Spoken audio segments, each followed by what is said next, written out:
वसुदेवसुतं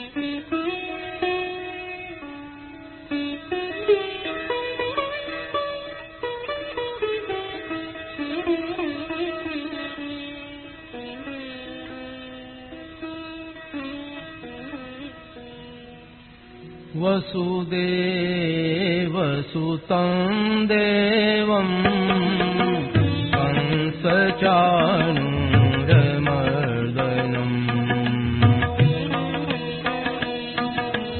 देवकी परमानन्दं कृष्णं वन्दे जगद्गुरुम्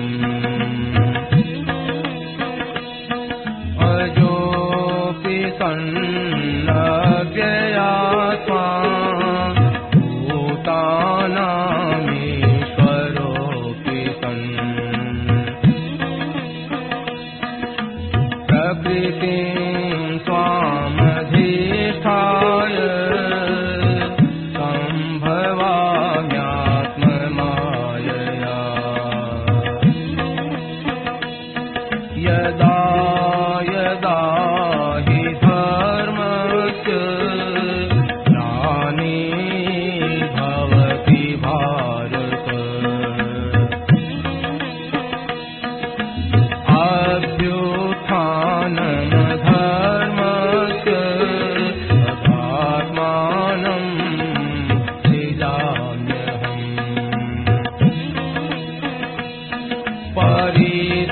परित्राणाय साधूनां विनाशाय दुष्कृताम् धर्म संस्थापनार्थाय सम्भवामि युगे युगे जन्म कर्म च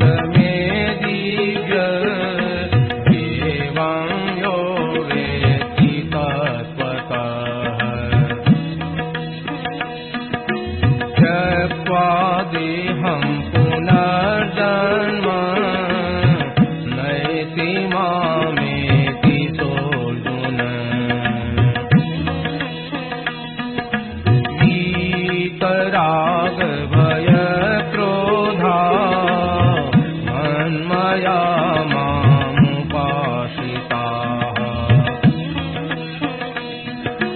बहवो ज्ञान तपसा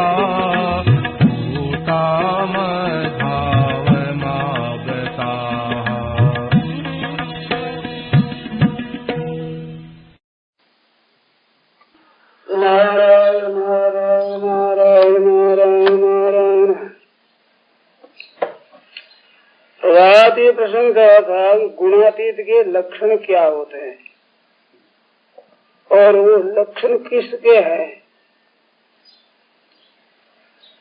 उन्होंने कहा भाई गुणातीत है उसके लक्षण नहीं हो सकते, जिसके लक्षण होते हैं वो गुणातीत नहीं होता। क्यों? लक्षण तो गुणों को लेकर के ही करेंगे। गुणों से अतीत है, वहाँ मन बुद्धि वाणी ये कुछ पहुँचते नहीं, और इनके बिना उनका लक्षण कैसे किया जाएगा। और लक्षण जिनका किया जाएगा वह बुद्धि और वाणी तो पहुंचेगी ना। बुद्धि से विचार करेंगे उसका, वाणी से कथन करेंगे, तब ना लक्षण होंगे। तो उसके लक्षण नहीं हो सकते। तो फिर गुणातीत के लक्षण बताए है ना। तो गुणातीत के लक्षण है वो वास्तव में जो गुणातीत पुरुष हो चुका है उसके अंतःकरण के लक्षण है। उसका अंतःकरण कैसा होता है, तो उस अंतःकरण के लक्षण बताए जो प्रकाशंच प्रवृत्तिंच मोहमेव च पांडव न द्वेष्टि संप्रवृत्तानि न निवृत्तानि कांक्षति। प्रकाश, प्रवृत्ति और मोह ये तीन गुणों की वृत्तियां हैं। इनकी प्राप्ति हो जाए तो द्वेष नहीं करता, और ये वृत्तियां चली जाए तो इनकी इच्छा नहीं करता। मानो भीतर में कोई सी भी इच्छा नहीं होती। तो और किसी से भी द्वेष नहीं होता। किसी क्रिया से राग और द्वेष, हर्ष और शोक ये नहीं होते। उसका अंतःकरण एक शांत रहता है, बहुत एक मस्ती आनंद रहता है कि जिसमें कोई हलचल नहीं होती। अधिक से अधिक कोई अपमान हो जाए, निंदा हो जाए, बहुत बड़ा घर में नुकसान हो जाए, शरीर का नुकसान हो जाए, बीमारी आ जाए, मरणासन हो जाए, डॉक्टर वैद्य सब कह दे कि तुम मरने वाला है, बस बहुत देरी नहीं जल्दी मरेगा, आदि आदि बातें आ जाए, अपमान हो जाए, कैसी कोई घटना घट जाए तो उससे अंतःकरण विचलित नहीं होता। ये विचलित होना क्या है? ये विचलित होना कहाँ होता है कि जो चेतन ब्रह्म परमात्मा परिपूर्ण है उसमें भी हलचल नहीं होती, और जो शरीर है, संसार है, ये जड़ प्रकृति है, उस जड़ प्रकृति में भी हलचल नहीं होती। चेतन ने जड़ के साथ जो संबंध मान रखा है उस संबंध की मान्यता में हलचल होती है, वह इच्छा होती है, राग और द्वेष होते हैं, हर्ष और शोक होते हैं। तो वो गुणातीत हो गया। उसका अर्थ है गुणों के साथ में जो उसने अपना संबंध मान रखा था, वो संबंध की मान्यता है वो हट जाती है, वो मिट जाती है, सर्वथा है जो रह जाता है। जैसे प्रकृति क्रियमाणानि गुणे कर्माणि सर्वशः अहंकार विमूढ़ात्मा कर्ता अहमिति मन्यते।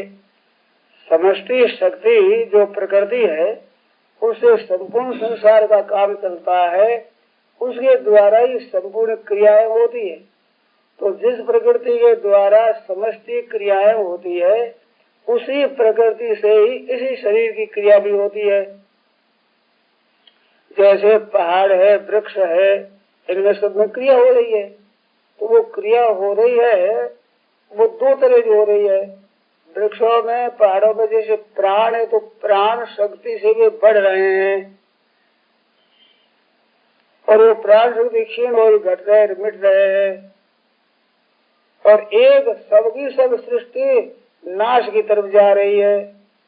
तो व्यक्तिगत तो उनमें प्राणों के द्वारा हो रही है क्रिया, वो हो रही है, और स्वाभाविक क्रिया इनकी नाश की तरफ जा रही है, क्योंकि जितनी सृष्टि हो नष्ट होगी, सबका प्रलय होगा, और प्रलय सर्ग महाप्रलय होगा, उसी तरफ ये सृष्टि सब की सब जा रही है। तो ये सृष्टि नाश की तरफ जा रही है, प्रवाह बह रहा है, जैसे गंगा जी का प्रवाह समुद्र में जा रहा है, ऐसे सृष्टि मात्र जितनी देखने सुनने समझने में आती है, ये सब की सब दृष्टि और सुनना समझना देखना अधिक क्रियाएं और इनके कारण ये सब के सभी प्रलय में जा रहे हैं, मृत्यु में जा रहे हैं। आप से आप ये क्रिया हो रही है, तो ये क्रिया हो रही, इसमें कोई राग और द्वेष नहीं है, खत्म हो रही है आप से आप क्रिया ही।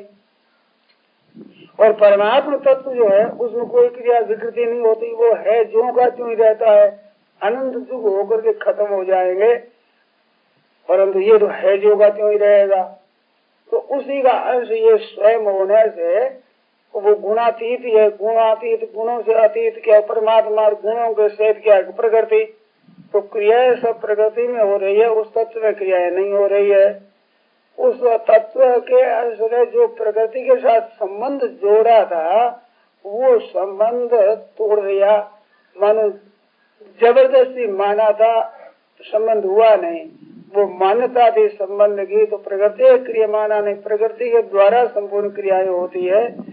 अहंकार से मोहित अंतःकरण वाला मैं करता हूँ ऐसा मान लेता है, तो मान लेता है तो उनके साथ क्रियाओं का संबंध हो जाता है। जैसे खाना पीना, चलना फिरना, लेना देना, बोलना, सोचना, ये क्रियाएं हैं। तो ये क्रियाएं तो आप साफ होती है। जैसे श्वासों का लेना है, आंखों का खोलना मीचना है, भोजन जो कर लिया उसका पचना आदि है, और शरीर में जो फेफड़ा आदि क्रियाएं हो रही है, नाड़ियां चल रही है, ये क्रियाएं हो रही। इन क्रियाओं में मनुष्य करता नहीं मानता तो मैं करता हूँ, मैं खाना पीना आदि के बीच में मैं करता हूँ ऐसा मान लेता है। तो कुछ क्रियाएं स्वाभाविक नाश की तरफ जा रही है, हो रही है, उनमें मैं पर न मान करके खाने पीने में मैं खाता हूँ, मैं पीता हूँ, मैं चलता हूँ, मैं देखता हूँ, इंद्रियों की अंतःकरण क्रियाओं को अपनी मान लेता है। वो अपनी मान लेता है, उससे पाप और पुण्य होते हैं, उससे ही बार बार जन्म होता है, उससे वो भोगना पड़ता है। तो इन क्रियाओं को वो करता नहीं मानता, अनुभव हो जाता तो मानता नहीं, ऐसी बात नहीं है। पहले तो मान्यता ही होती है, न कि नहीं किंचित करोमि तो मन्ये तत्वेत। जैसे समष्टि से क्रिया उसी खाना पीना आदि भी स्वाभाविक क्रियाएं हो रही, जैसे श्वास चलता है इस जैसी हो रही सभी। इंद्रिया ने इंद्रियार्थे बर्तन थे नान्य गुणे जय करता दृष्टानुपश्यति। तो ये गुण ही गुणों में बरत रहे हैं, इंद्रिया इंद्रिया अर्थों में बरत रही है। समष्टि सृष्टि जैसे चल रही है प्रकृति से, उसी से ये व्यष्टि भी चल रही है। इसमें मैं करता हूँ, मैं खाता हूँ, मैं पीता हूँ, मैं सुखी हूँ, मैं दुखी हूँ, ये इनके साथ संबंध जोड़ने से हो गया। जैसे मकान के साथ संबंध जोड़ दे तो मकान के बनने बिगड़ने का अपने पर असर पड़ता है, और संबंध तोड़ दिया तो अपने पर असर नहीं पड़ता। ज्ञान तो होता है ये टूट रहा है, ये मकान ठीक हो रहा है, परंतु असर नहीं पड़ता संबंध तोड़ देने से। इस वजह शरीर का ज्ञान तो होता है, परंतु भीतर में राग द्वेष हर्ष शोक नहीं होते। ऐसे जो उनका अभाव है विकारों का, उन अभाव विकारों के अभाव का वर्णन करते वही गुणातीत के लक्षण कहे जाते हैं, वो गुणातीत के लक्षण कहते हैं। तो ये क्रियाएं सब उधर हो रही है, इनसे हर्ष शोक दुख सुख अपना ये कुछ नहीं होता, ये होता ही नहीं भीतर में। वो है जो आनंद और मस्ती विलक्षण रहती है होते ही, अभी जिसकी अटकल नहीं लगाते ऐसी विलक्षण मस्ती रहती है। तो ऐसे जो लक्षण किए उन्हें गुणातीत के लक्षण कहते हैं। तो कैसे हो वह गुणातीत, तो हुआ क्या, वो तो गुणातीत तो है ही, केवल ये मानता है कि मैं खाता पीता करता हूँ, शरीर के द्वारा होने वाली क्रियाओं को मैं करता हूँ। वो करने में तो करता मान लिया, परंतु बालक से जवान हुआ तो ऐसे नहीं मैं जवान हो रहा हूँ और जवान में बुढ़ा हो रहा हूँ, ऐसे जानता नहीं, मानता ही नहीं है। तो उनके साथ कोई विकार भी नहीं होता। जवान हो जाए कोई विकार नहीं, मैं जवान हो गया, हाय हाय क्या करूँ मैं जवान हो गया। ऐसे ही बूढ़ा हो गया तो तकलीफ होती है, तो मानता मैं बूढ़ा हो गया, मैंने गलती कर ली जो बूढ़ा हो गया, ऐसे कभी होता ही नहीं मन में, क्योंकि ये स्वतः क्रियाएं होती है। जिन क्रियाओं को ये करता है उनमें पावर पुण्य मैंने कर दिया यही कल मान लेता है, वो मान्यता मिट जाती है। वो जो साथ में संबंध जुड़ा हुआ है, वो जुड़ा हुआ संबंध वो वास्तव में संबंध नहीं था, माना था, वो माना मिट जाता है जो रह जाता है, उसे वो कहते हैं गुणातीत। गुणातीत के लक्षण वो लक्षण होते, वो वास्तव में जो गुणातीत है उसे लक्षण क्या हो, उसका कोई संबंध नहीं। अब इतना विवेचन होने से सुनने में आता है तो उससे सोचते हैं लोग कि वो शरीर से अलग हो जाता है, शरीर से अलग चला जाता है, और वह ये लक्षण नहीं होते, शरीर अलग रह जाता है, दूर रह जाता है, उसमें नहीं होते।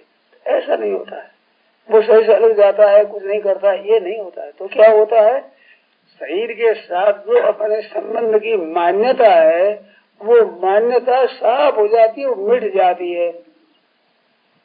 वो शरीर में रहता है, वैसे शरीर में अनादित्वाद निर्गुणत्वाद परमात्मा है मध्य, ये जो स्वयं परमात्मा है, शरीर स्थो भी कौन दे न करो न लिपते। शरीर में स्थिति जैसे पहले वैसी की वैसी स्थिति है, वैसी वैसी परिपूर्ण स्थिति है, परंतु इसमें क्या हुआ लिप्तता है, इसके साथ में वो लिप्तता मिट जाती है। जैसे मकान मेरा है ऐसा मानकर मकान में रहते हैं, और ये धर्मशाला है हम मकान में रहते हैं, तो दोनों में फर्क क्या है, मकान के रहना और उसमें कार्य करना, मकान का काम आना, इसमें तो कोई फर्क नहीं। फर्क केवल होता है कि मकान मेरा होने से मकान के बनने बिगड़ने की चिंता हो जाती है, और मेरा न होने से उसमें कोई फर्क नहीं पड़ता, रहना करना वैसे ही होता है। तो ऐसे वो लिप्तता मिट जाती है। इस बात से न अहंकृतो भाव बुद्धि के संलिप्त थे, जिसके अहंकृत भाव नहीं, मैं करता हूँ भाव नहीं, बुद्धि में लिप्त नहीं होता, मैंने अपना कोई इनके साथ संबंध नहीं रहता। इसे नाम कर दो भाव बुद्धि जैसे लिप्यते हत्वा भी से मान लोगा, न हंते न निबद्धते, हत्वा भी करता भी नहीं और न लिप्यते फल भी नहीं मिलता, क्योंकि उसके साथ लिप्तता नहीं है तो उसके कोई लागू नहीं पड़ता। जैसे मोटर चलाता है तो मोटर चलाता है, एक मोटर ड्राइवर मोटर चलाने वाले के पास बैठा है, मोटर से कोई नुकसान होगा, किसी आदमी की चोट लगी तो उसका दंड ड्राइवर को होता है, पर ड्राइवर को उसको होता है जो मोटर चलाता है, और पास में बैठा वो भी मोटर में बैठा पर उसको दंड नहीं होता, क्योंकि उसने संबंध नहीं जोड़ा इंजन के साथ में, न हाथ से न पैर से कोई संबंध जोड़ा ही नहीं, तो संबंध जोड़ने से बैठा हुआ भी वो से लिप्त नहीं होता। इस तरह से वो संबंध तोड़ने के बाद उस शरीर में है जो त्यों रहते हुए भी उसके विकारों से उसे विकृति नहीं आती, वो है जो त्यों रहता है। तो शरीर हो भी कौन थे, न करोति न लिप्यते, न करता है न लिप्त होता है जो रहता है वो बिल्कुल संबंध नहीं, ऐसी बात है। तो इस बात को समझ लेने पर ठीक तरह से ये बात अनुभव में आ जाए, केवल बुद्धि से विचार नहीं, केवल ग्रंथों से रटन नहीं, किंतु ठीक ठीक ये अनुभव में आ जाए। तो अनुभव में आने पर भी कुछ कुछ फर्क पड़ता है, कुछ विकार भी किंचित हो जाते हैं। तो वो किंचित कर होते हैं, वो होकर मिट जाएंगे, वो थोड़े दिनों में महीनों में कुछ स्वभाव मिट जाएंगे, बिल्कुल ही नहीं होंगे। पुराने संस्कार से उड़ जाता है, जैसे मैंने कहा कांटा गड़ गया, कांटा निकल गया साफ, तो कुछ पीड़ रहती है, उसीलिए उद्योग करने की जरूरत नहीं, वो आप से आप मिट जाता है। और उद्योग भी कर दिया जाए, बत्ती बड़ी अच्छी बात है, उस पर भी थोड़ा गुड़ बांध दिया जाए, कोई चीज बांध दे, जल्दी मिट जाता है। इसी तरह से ही उद्योग दूसरा जारी रहता है, जो साधन अवस्था में था वो उद्योग प्राय जारी रहता है। इसी से दुनिया मात्र के ऊपर असर पड़ता है, दुनिया भी ऐसे उद्योग करती है, समय अपना कभी बर्बाद नहीं करता, वो समय सबका सब सार्थक करता है। इस तरह से वो यज्ञदा करती श्रेष्ठ तत्व देवे सर्वजना सयत प्रमाणों को दे लोक वर्तते, उसके आदर्श होते हैं। इस वास्ते उनके आदर्श बड़े सुंदर आचरण होते हैं। एक क्षण मात्र का भी समय बर्बाद नहीं होता, निषिद्ध आचरण कोई होता नहीं, राग द्वेष नहीं रहने से कोई बीज अधिकार नहीं होते, ऐसे शुद्ध आचरण होते हैं। दुनिया के आदर्श होते हैं, दुनिया भी उनके देख करके सीखती है, और वो जो कह दे उसके अनुसार लोग आचरण करते हैं। ऐसे वो श्रेष्ठ पुरुष होता है, वो गुणातीत कहलाता है। अब इसमें शंका पूछो, आप मत बोलो, आप नहीं जान सकते इसको, जिसने प्रश्न किया वो बोले। इस विषय में जिसका विशेष प्रवेश है वो इसमें कुछ बोल सकता है। गहरी बात है, बिना अभ्यास के इस तत्व को समझ नहीं सकता। पर जिन लोगों ने अभ्यास किया है उनकी बात ऐसी वृत्ति स्वीकार करती है, स्वीकार करने पर कोई शंका रहती है, वो बोलो।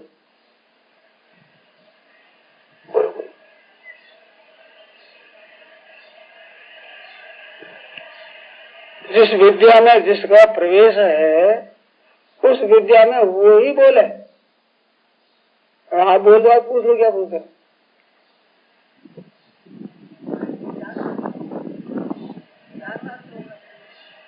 विचार अनुभव नहीं आ सके, आप लोग तो मेला देखा करो, मुझे पता लगे। ज्यादा भीड़ में मन से जाओ मेला महोत्सव, बोलो बोल, मैंने कोई बोल बात, अब बोलो। ये बड़ी सीधी बड़ी सरल बिल्कुल अभी प्राप्त हो जाए ऐसी तत्व है, इसमें कोई संदेह किंचित मात्र भी रह नहीं सकता। और कहते अभी प्राप्त हो जाए, अभी प्राप्त होने की बात बताई है मैंने, बिल्कुल अभी प्राप्त हो जाए, संभव संभव।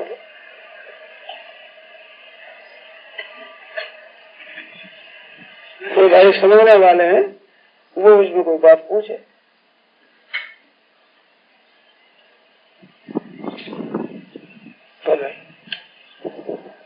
बोल कोई आई हो संकोच कर रहा है।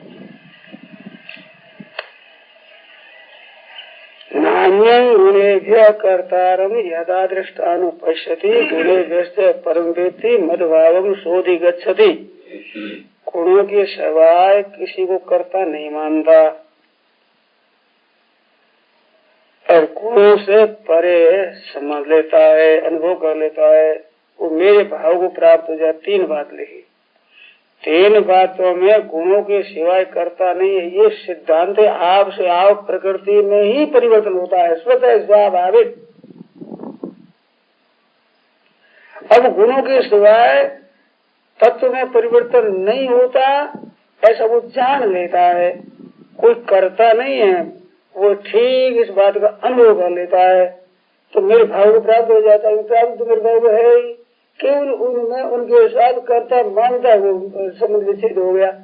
और करता था ही नहीं, पहले भी सही दोस्त हो भी कौन थे, न करो न लेते थे, इतना सर्वगत तो सूक्ष्मनाथ आकाश। अब आकाश सब में होता हुआ भी लिप्त नहीं होता, आकाश निर्लिप्त रहता है। कितनी बदल आ जाए, कितनी वर्षा हो जाए, कितनी बिजली चमके, कितनी ओला गिरे, कितना ही हो जाए, आकाश है जो गति ही रहता है, वो लिप्त नहीं होता। ऐसे ही प्रकाशित शांति, जैसे सूर्य को, सूर्य प्रकाश करता है सब लोगों को, सबको प्रकाश करता है। कोई पुण्य करता है, कोई पाप करता है, कोई ठीक करता है, कोई बेटे सूर्य के प्रकाश नहीं करता है। पर सूर्य प्रकाश न किसी पाप के साथ है, न किसी पुण्य के साथ है, प्रकाश होता है। इस तरह से शरीर में उसका प्रकाश विज्ञान भी होता है, पर शरीर की क्रियाएं भी होती है। वो है जिसमें जो है जो परिपूर्ण व्याप्त रहता है। न करती न लिप्त होते, न कर्तृत्व होता है, न लिप्तता होती है। ये स्वतः है ही हुई। आप जानो तो भी ऐसे ही है, न जानो तो भी ऐसे ही है। न जानने से दुख पाना पड़ेगा, धन भोगना पड़ेगा, साथ मिलाने से। नहीं जानने भी होगा, जान ले ठीक तरह से। बोले तुम क्या दे रहा हो, कुछ परिश्रम है, कुछ कमी है, बस तो क्या कमी करे, क्या कमी है आप देखती हो, कमी बताओ।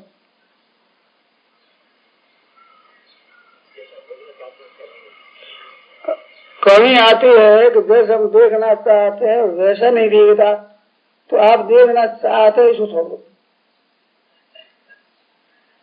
आप जो देखना चाहते हो ये छोड़ दो, ठीक हो जाएगा। देखना चाहते हैं ये बहुत बड़ी भारी गलती है। ऐसी अवस्था में देखना चाहता उसका व्यक्तित्व तो टूटेगा नहीं, वो व्यक्ति को पकड़े हुआ है। देखना चाहता है, क्यों चाहता है देखना, देखना चाहने वाला व्यक्तित्व है। ये व्यक्तित्व ही बंधन और कुछ नहीं बंधन है। देखना चाहे ही नहीं है। देखना चाहते इस शरीर में क्यों देखना चाहते हो, कुत्ते के शरीर में क्यों नहीं देखना चाहते। अगर सामान्य चेतन का संबंध है तो कुत्ते के साथ भी बरोबर है, और कुत्ते के साथ नहीं तो इसके साथ भी नहीं है। तो इसमें देखना चाहते इस बात क्या हुआ कि शरीर में बना रहूं, ये बात है खास। ये ख्याल में आओगे नहीं, बस इतना छोड़ दो। अभी छोड़ दो मानो से, उसके बाद अपना ठीक रूप से क्रिया होती रहेगी और ये सब सुन जाएगा।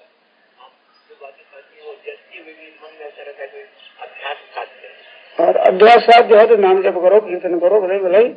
अभ्यास साध्य है ही नहीं। हाँ तो अभ्यास करो, इस बात अभ्यास जोर सार करो, बैठ जाएगा, ध्यान करो, लगाओ खूब। आगे जचेगी अभ्यास करने से होगा तो अभ्यास करो मत। और मैं कह रहा हूँ बात एकदम सच्ची है। देखो भी कहना तो नहीं चाहिए, गलती आती है। मैंने अभ्यास करके देख दोनों बारे मैंने देखी, मैंने दोनों करके देखा। इस बात कहता हूँ केवल अब जो देखना चाहते हो ना, इस तरह ना छोड़ दो और होने अभ्यास होने दो, होने दो, सब होने दो।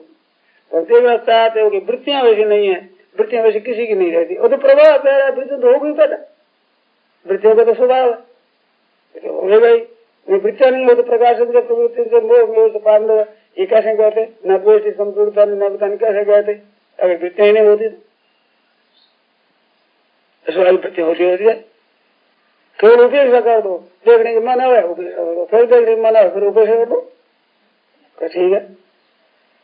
गुणा गुणेशु वर्तन्ते मत्वा न सज्जते, ये तो साधन है ही। गुणा गुणेशु वर्तन्ते मत्वा न सज्जते। नारायण नारायण।